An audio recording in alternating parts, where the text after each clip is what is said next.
Job preparation టైంలో మీకు ఇంట్లో పెళ్లి ప్రెషర్ చేసినప్పుడు మీరు హెయిర్ కట్ చేపించుకున్నారని చెప్పి విన్నాం మేము. అది నిజమేనా అసలు? అప్పుడు ఏం జరిగింది ఒక్కసారి చెప్తారా? యాక్చువల్‌గా ఏంటి అంటే మమ్మీకి హెల్త్ ఇష్యూ ఉండే. ఒక 2, 3 ఇయర్స్ ఎన్ని హాస్పిటల్స్ చూయించినా రీజన్ చెప్పలేదు. ఏ స్కానింగ్ అడిగితే ప్రతి స్కానింగ్ డ్యాడీ మనీ మొత్తం యాక్చువల్‌గా ఏ పేరెంట్ అయినా ఆడపిల్ల ఉంది ఇంట్లో అంటే పెళ్లి కోసం మనీ సేవ్ చేస్తారు. మా డ్యాడీ అట్లా కాదు. చదవాలి, చదవడానికి అన్నట్లు మనీ సేవ్ చేస్తూ వచ్చాడు. అబ్రాడ్ ఎళ్తారా? ఎళ్ళండి. ఓ స్కూల్ పెట్టుకుంటారా? పెట్టుకోండి. నాకైన వరకు నేను హెల్ప్ చేస్తా. ప్రతీదీ నేను చూసుకుంటా అన్నట్లు డ్యాడీ ఉన్నాడు. సో, ఆ మనీ మమ్మీ హాస్పిటల్‌కి చూయించాడు.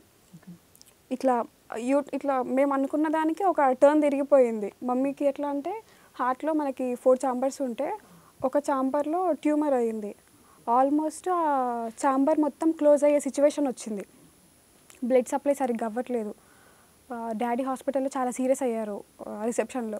ఏంటి అసలు ఎన్ని సార్లు వస్తున్నాము, ఆమె మీరు టాబ్లెట్స్ ఇస్తున్నారు, టాబ్లెట్స్ వేసుకుంటుంది, పడుకుంటుంది అంతే కానీ తగ్గట్లేదు.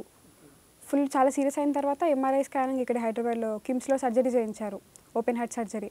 ఆ టైంలో మమ్మీకి ఎలా అంటే నాకేమైపోతుందో, పిల్లలు ఏమైపోతారో, ఒక అమ్మాయికి పెళ్లి చేశాను, ఇంకో అమ్మాయి ఉంది, అబ్బాయి ఎలా అయినా పెరుగుతాడు, అబ్బాయికి ఏముంది ఎట్లయినా అయిపోతుంది, ఎవరన్నా ఇస్తారు అన్నట్లు అమ్మాయిని ఖచ్చితంగా ఒక మంచి ఫ్యామిలీకి ఇవ్వాలనేసి మమ్మీ కంటిన్యూగా డాడీకి ప్రెషర్ చేయడము. డాడీ ఏమో లేదు లేదు వద్దు, ఇద్దరు జాబ్ కొట్టాలి, పెద్ద అమ్మాయిని చదివేయడానికి మనకు కష్టమైంది, చదివించలేదు సరిగ్గా, ఖచ్చితంగా ఇద్దరు జాబ్ కొట్టాలి, చదవాలి, నువ్వేమనకు, నేను అన్నీ చూసుకుంటా అనేసి డాడీ ఆ టైంలో వీళ్ళు పెళ్ళి చేసే ప్రెషర్ ఎక్కువ ఉంది, పెళ్ళి చేసేసేటట్టున్నారు అనేసి అక్కయ్య వాళ్ళు షిరిడి వెళ్తున్నారు, బావ సాయిబాబా మాల వేసిండే.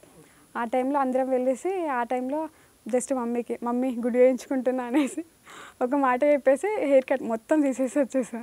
ఏమనలేదు ఇంట్లో పేరెంట్స్? ఏమనలేదు అమ్మ కొద్దిసేపు తిట్టింది. ఓకే. ఎన్ని ఇయర్స్ బ్యాక్ జరిగింది ఇది కోవిడ్ టైంలో, correct Covid time? Covid time.